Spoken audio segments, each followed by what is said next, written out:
Dengbei has sent me not one, but two projectors. And I'm really excited to open both of these up and try them out today. Not only because they actually look really nice, but also we've got a chance to compare kind of this mid-range projector class versus the very high-end home theater projector. I've tested a couple of these smaller ones and they're cool. It's great for maybe a workout room or a kid's room, but I haven't tested one of the latest true home theater projectors. Now, this one comes in at $549 on Amazon. There's a $110 coupon available right now. You can do the math. And this one retails at a whopping $18.99, although as of filming right now, it's got a $500 coupon available. So let's open these up, see how they look, and we'll go from there. Nice that it's packaged in this carrying case.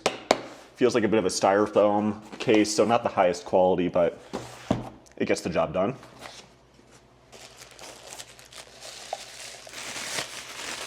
Smaller than I imagined, so we'll see how much power this really puts out. Microfiber carrying case, a couple of batteries, I think for the remote, standard USB-C plug, and there's that remote. And here is the full package. This has a tilt angle of -30 to 135 degrees, so you can really kind of angle this however you want. Ceiling, wall. It has a built-in battery for 2.5 hours of video playtime or 6 hours of just music playtime. It's got this nice built-in speaker right here. And this and the other nicer projector both have officially licensed Netflix, which means it's built in, there's no kind of third-party connection there. You get the highest quality Netflix for these projectors. We're gonna go into a few more details comparing these two, but first let's jump into the unboxing of the fancy one.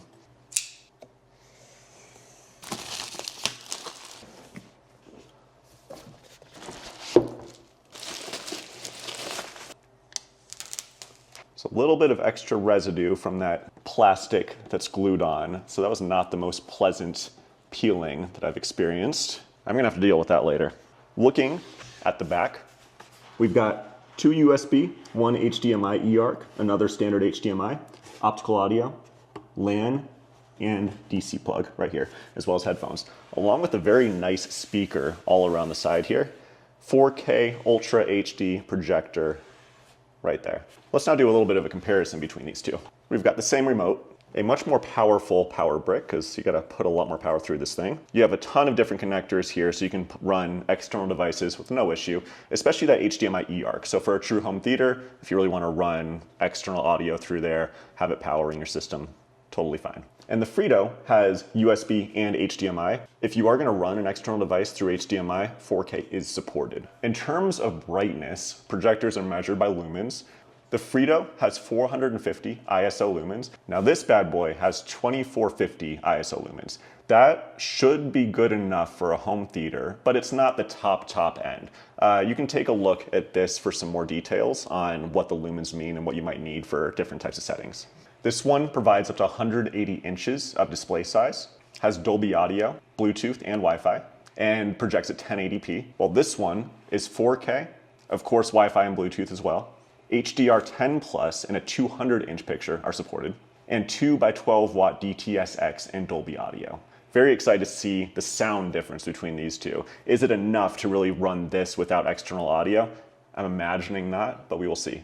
And by the way, this is a laser projector. And if you're curious about portability, this weighs 3.1 pounds. So there's a short review comparison of these two projectors, the mid and the high range. Let's plug them in, get them going, and really do a true comparison to see how these really perform against each other. So now we've got two projectors set up here. Again, the mid-range and the high range. And we're gonna start with the mid-range projector. You'll notice that this one is not plugged in at all. This can run off a battery. So I'm gonna go ahead and turn this on. And I'm gonna show you the real setup starting from scratch here with it doing the keystone correction, setting it up on the screen.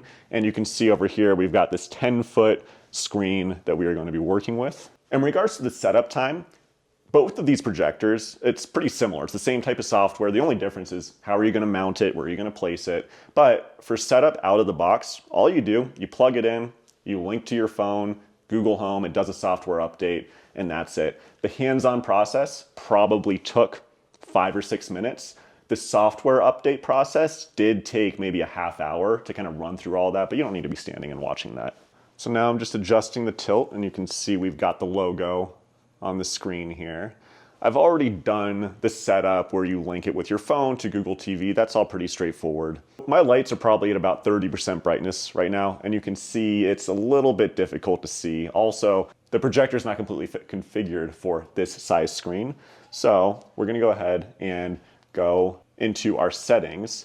And as we're in our settings, we'll be able to change the screen configuration, but let me first just turn these lights out completely.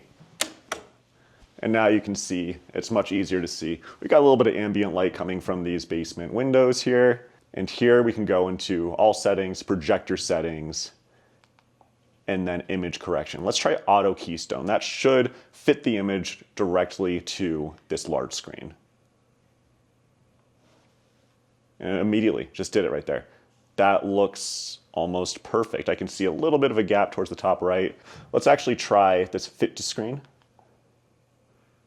And now we can actually see more of a user interface that allows us here. It says adjust the position to ensure the image extends beyond the screen. So I can kind of tilt this pretty easily, and we can see that there's a little bit of light bleed across every edge of that projector screen, which is what we want to see.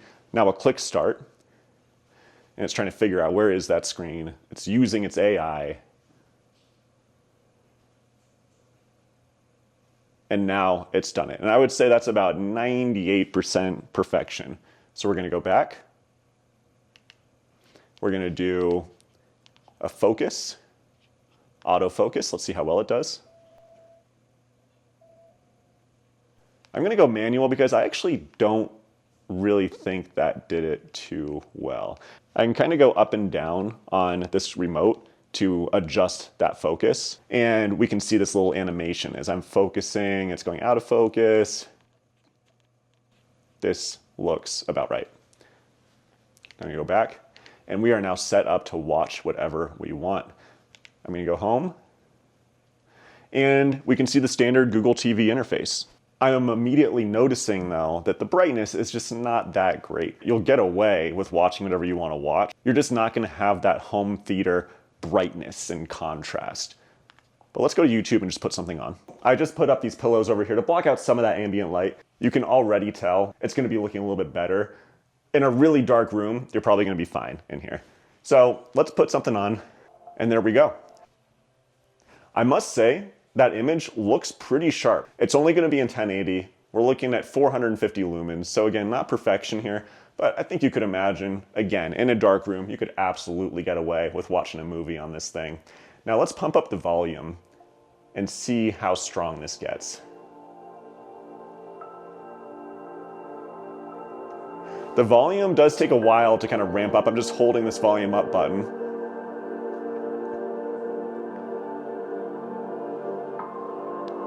And now we're at max volume. It feels a little limited. I've tested similar projectors in this range that actually might feel a little bit louder, but it's loud enough, let's say. You're just not gonna be blasting a party with a speaker. All right, so you've seen it with a little bit of ambient light here. Again, as I said, it looks pretty good, especially for this price point, pretty good. Now, I'm gonna slowly turn on my lights and show you what it looks like as we kind of slowly go from maybe 10% to 20 and just slowly ramping up. This right here would be kind of my normal, let's say I'm just coming down to watch some TV but want to see the room. And then we'll slowly ramp up some more. We're at about 50%. And I got a ping pong table behind us. So if I wanted to have something running while I'm also playing some ping pong, want some full brightness, there's the full brightness across the room. And you can now see that, it's just not gonna do the trick when you're at full ambient light. It's pretty hard to see. Anytime you move the projector, it's gonna auto keystone and focus. So now notice as I move this, it's gonna reset, refocus. So that's a really nice feature, but the focus is not great. I'm noticing that it's really a little bit out of focus. As I do this again, you can see for a split second, that looks good. And then it just goes a little bit past where it should on the focus. And real fast, let's just look at some advanced settings here. Autofocus at startup, autofocus when moving. deep autofocus for clear image. Let's just try that. I'm not exactly sure what that means, but if we go back to autofocus after turning that advanced setting on, I see a different kind of animation here. That might help it give a little more data to focus better. I'm seeing the same issue. The last thing I want to show off with this projector is the UI. Remember, you're running a full Google TV OS straight from this projector, and some TV streaming services, softwares are pretty demanding. For me, YouTube TV has always been, I think, one of the most demanding softwares. Let's see with this projector, and of course I'll test it with a fancier projector as well, how is that UI? So now as I kind of navigate through this menu, this is pretty fast, like very snappy, no problem whatsoever. Let's get into YouTube TV. That loaded pretty quickly, and let's just navigate through a few channels. Going through this menu, totally fine.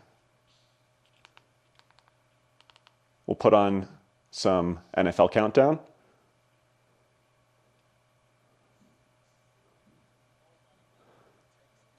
Yeah, I mean, no problem really. We got YouTube TV running on the small projector here. There are of course so many other settings I could get into with this, but I'll just quickly say Google TV, anything that you expect from that service, it's going to be available on this platform here.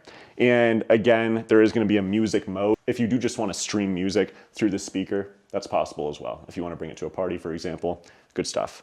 Let's get to the main event and take a look at our home theater projector and see how it really compares. So now you'll notice with the home theater projector, I've got it on this kind of camera tripod here. You have a standard tripod mount you can use. This is more meant to be in a fixed location. So if I were to use this full time, I'd probably try to mount it from the ceiling or have some better mounting system.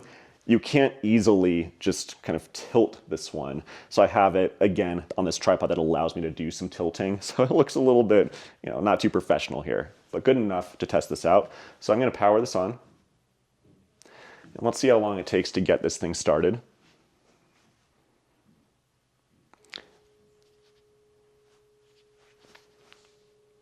While it's loading, I've already done the setup here and kind of done the whole keystone correction. Now, autofocus is done. Looks great. No problem with the focus there. So I'm assuming maybe just some issue, almost maybe software with the smaller projector, but this looks great. I'm going to dismiss this update. And you can immediately tell, I mean, it's so much brighter. This almost looks like a normal TV screen now, even just looking at this main menu here. And we're probably at 20% lighting right now. Let me put on a similar video. And I'm not sure if you can tell from the camera, but I immediately can tell much brighter, much clearer picture. This is going to be the full 4K HDR, looking really good right here. Now, let's do a couple of similar tests. Let's first take a look at volume. I'm going to hold up the volume up button. The UI for volume, I'm not a fan of. It takes a long time to ramp up, and there's no mute button, but you'll listen.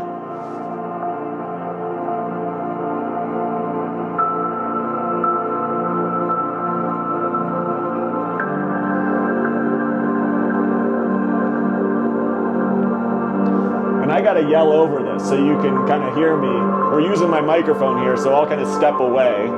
So as I'm stepping away, just so you can kind of hear me over that audio, much louder than the smaller projector. That's gonna be plenty loud. The quality seems a little bit kind of, we'll say, muffled almost. I'm going to turn this down. Again, super loud. My cameraman over here says he thinks at least 3 times as loud as the smaller projector. But let's go ahead and do that same lighting test that we did with the 450 lumen projector, comparing again to 2450 lumen projector.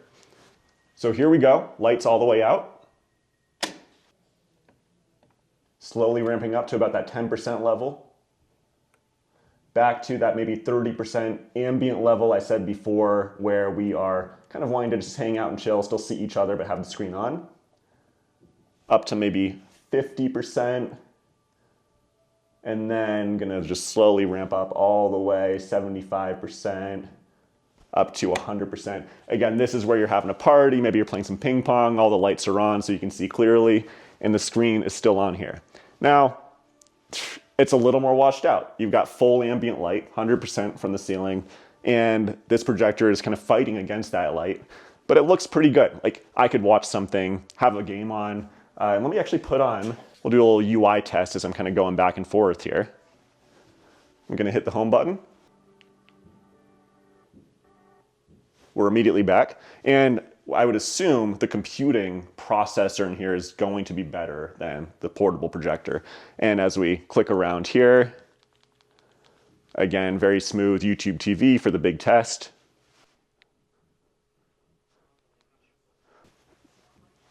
UI, buttery smooth. Talking heads up here look clear enough. I think we're all good on this. If you're gonna be in the dark room watching a movie, it looks really good. Now, real fast, I want to do one more little test with the audio here. Let's play some music at full blast and really see how that sounds. I had mentioned earlier, it's the same controller for both projectors. They do have a voice search function. Music videos. No problem there.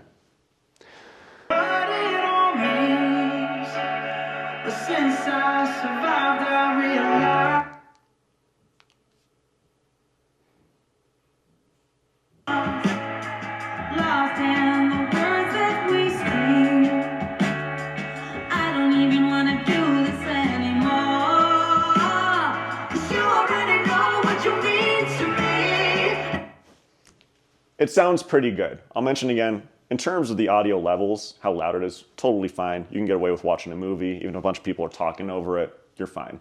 It's just the quality of the sound. You're not gonna have fantastic bass from this, obviously. If you are looking for the true home theater setup, you'll wanna probably do something like I did. You got the little Sonos speakers here. We got the sound bar that's hidden by the screen now. If you're a true theater person, that's what you're gonna wanna do. But again, it all works with the system, with the eARC, HDMI, no problem there. Just don't expect this out of the box to give you the home theater experience when it comes to audio. The nice thing though about this thing, I told you, it is meant to be kind of fixed in a position, but as you see here, it can be transported. So I could bring this to an outdoor event, bring the portable screen somewhere, use this speaker, and you have a very serviceable theater environment. But if you're gonna have it fixed in your house, you're gonna want some external speakers. For this price, which is right now retailing around $1,400, it's a little cheaper than call it maybe a 70-inch, 77-inch OLED TV. Right behind this screen, actually, I have a 77-inch LG C3. That's my go-to for watching movies. It's gonna be a little cheaper. It provides a much larger screen. So there's definitely these trade-offs for what you're looking for in your home theater environment. But I'm pretty impressed with the picture quality. Sound, as I said, is okay, but it's absolutely usable if you want to build your home theater with this type of projector. And finally, as long as we've got the OLED TV right behind this screen, we're gonna cut for a second, and I'm gonna play this same video in this same ambient lighting on the OLED to give you a little bit of a comparison. And you can see the difference. It's going to be a brighter picture, but of course you're trading off the size. This, I think, is a fine size for the room setup that we have here, but if you want that big screen, you're just not gonna get that with the TV. If you're gonna pay for a 10-foot diagonal OLED screen, even LED, those are super hard to find and extremely expensive. So if you need a very giant screen, projector's the way to go. There's no question. Let's just do a quick light test again with the OLED so you can compare, and we'll do the slow ramp up.